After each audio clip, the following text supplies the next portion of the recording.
Donc, dans la lignée de l'usage du sol qu'un golfeur peut en faire, on avait en premier lieu la force horizontale. Donc, au moment où on atteint le sommet de l'élan arrière, la jambe à l'opposé de la cible exerce au sol une pression à l'opposé de l'objectif, ce qui dégage le golfeur ou la golfeuse de cette jambe-là. On a mentionné que la magnitude était importante, mais qu'en priorité, on voulait exercer cette force-là au bon moment, c'est-à-dire lorsque le bâton est en train de changer de direction.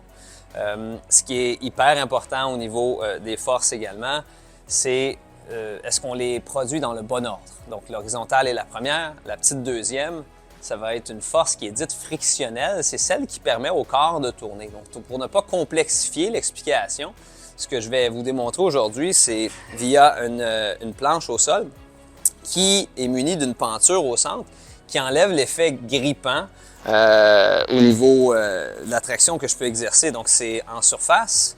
Et si je me place sur cette planche-là et que j'ai l'intention de tourner mon corps de ce côté-ci, vous allez voir que parce que je n'ai pas les pieds ancrés au sol, il va y avoir une réaction particulière. Donc, je vais de façon explosive pour vraiment vous le démontrer à haute résolution. Donc, 1, 2, 3. Donc, j'ai tenté de tourner mon corps de ce côté-là et la planche, elle, a progressé de l'autre côté. Donc, lorsque je veux tourner mon corps, aussi banal que ça peut sembler, mes pieds sont en train de travailler dans des directions opposées et c'est ça qui permet le pivot du corps. Et tous les meilleurs joueurs au monde, à l'exception d'un, je vais vous en nommer le nom, Matt Kuchar, et ça dépend des élans, vont produire la force horizontale avant la force frictionnelle de la torsion. Et par habitude, à travers les années, Matt Kuchar et le fait encore à certaines reprises, produit la force torsionnelle avant de se déplacer latéralement. Donc, pour un gaillard de 6 pieds 4 pouces, il ne frappe pas la balle très loin. Donc, quand il y a une désorganisation au niveau des forces exercées au sol, ça ne veut pas dire qu'on ne peut pas être un bon golfeur, mais sachez que vous pouvez travailler lors des mois hivernaux à bien synchroniser les poussées exercées au sol. Donc, élan arrière produit, poussée latérale pour se dégager de la jambe arrière à un moment opportun qui est la transition de geste, et la force torsionnelle qui va contribuer à la rotation du corps devrait être produite entre le moment de transition du bâton et le moment où le bras de la cible, le bras gauche pour les golfeurs droitiers, va franchir le cap de parallèle au sol. On en a une petite troisième qu'on va couvrir avec vous dans une capsule subséquente, mais sachez que vous pouvez prendre ce temps-là pour organiser les deux premières et ensuite vous allez pouvoir bénéficier justement de cette trilogie de forces-là. Alors bienvenue dans le monde de la cinétique, c'est nouveau mais c'est vraiment passionnant.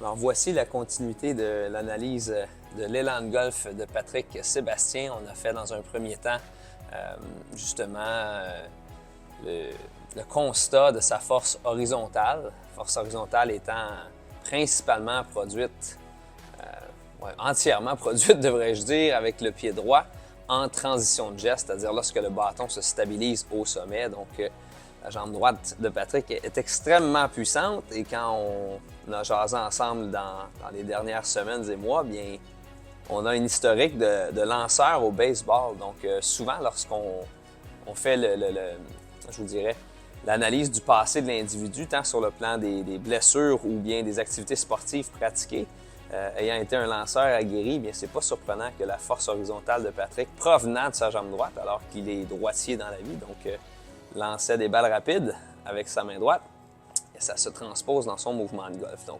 sachant ça, sachant que la puissance de Patrick provenant de sa jambe droite est extrêmement élevée, donc on se doit d'avoir une réaction provenant de l'autre côté, c'est-à-dire son pied gauche, au moment où justement cette impulsion-là est produite via le pied droit, parce que le pied droit pousse latéralement dans cette direction aussi pour être en mesure d'amener le golfeur à recevoir de la pression dans le pied avant, donc le pied gauche dans le cas de Patrick.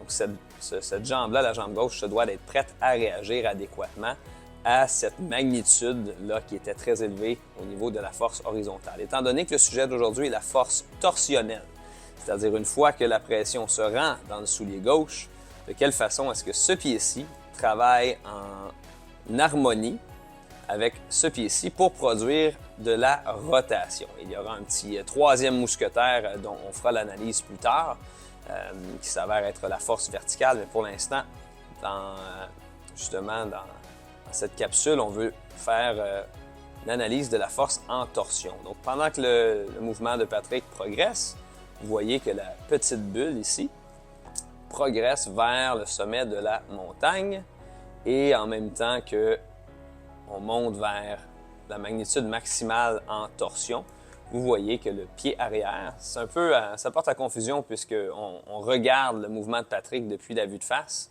Par contre, les empreintes que vous voyez ici, là où je bouge le curseur, c'est la jambe arrière, c'est celle qui pousse fort. Donc vous allez voir que le centre de pression se déplace vers le pied de la cible avec une vitesse de croisière assez importante. Et lorsqu'on arrive à peu près ici, lorsque le bras gauche de Patrick est parallèle au sol, ce qui est l'endroit idéal pour produire, ou plutôt que le sol nous redonne l'énergie produite au sol en torsion. C'est le moment de prédilection pour justement produire l'effet rotationnel provenant des pieds. Pour ne pas le complexifier, ce qui permet de tourner le corps, c'est des pressions exercées par les pieds dans des directions opposées, une friction en quelque sorte, et ça permet au corps de démarrer une rotation pour ensuite finir en équilibre sur la jambe de la cible. Et vous voyez que la petite bulle ici, au sommet, est atteinte exactement ou presque au moment où le bras gauche de Patrick atteint la position parallèle au sol. Donc, il y a, oui, la magnitude qui est importante, comme je le mentionnais pour la force horizontale, c'est également le cas pour la force torsionnelle qui vient en second lieu, donc horizontale en premier, torsionnelle en deuxième, mais le timing, c'est-à-dire la synchronisation, est d'autant plus importante si on veut que l'énergie produite justement par les forces au sol se rende jusqu'au bâton. Donc là, on a couvert les deux premières, la force horizontale, la force torsionnelle. Force torsionnelle de Patrick, vous voyez qu'elle est un peu en deçà de la bande noire en haut, qui représente une moyenne des meilleurs joueurs au monde. Donc, ce qui est important de comprendre, c'est que les meilleurs joueurs au monde n'auront pas nécessairement des forces très élevées dans les trois catégories, mais on veut, au moins en maximiser deux, et que ces forces-là soient conséquentes à l'usage qu'on fait de nos pieds, c'est-à-dire il y a différents profils physiologiques. Il y a des gens qui vont charger la jambe arrière davantage lors du mouvement arrière et il y en a qui vont davantage tourner autour de leur jambe avant. Et le profil que je peux qualifier de médian étant quelqu'un qui va pivoter un petit peu plus autour d'un centre. Donc, ceci étant dit, quand on fait l'évaluation des gens, on veut déterminer la jambe dominante golfique de l'individu et venir marier justement le mouvement arrière et ainsi être en mesure de travailler les forces adéquatement pour le profil physiologique de l'individu. Donc, si on regarde le mouvement arrière de Patrick, on pourrait qualifier ce mouvement-là d'un mouvement assez centré, alors que le bassin est approximativement au centre des pieds. Donc, la force torsionnelle en est une qui serait importante dans ce cas-ci. Donc, un peu faible à mon goût, mais rappelez-vous, la force horizontale produite par Patrick est tellement forte qu'il devient un peu plus difficile de bien synchroniser la suite. Donc, le moment de la force torsionnelle est excellent.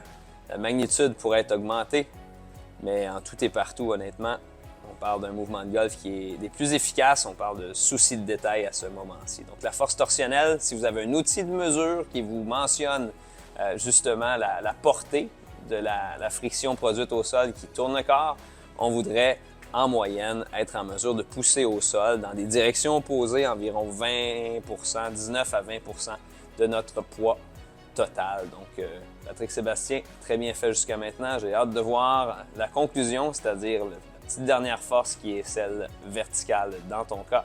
Merci de te prêter au jeu et merci pour le visionnement, chers auditeurs, c'est apprécié. Bonne journée!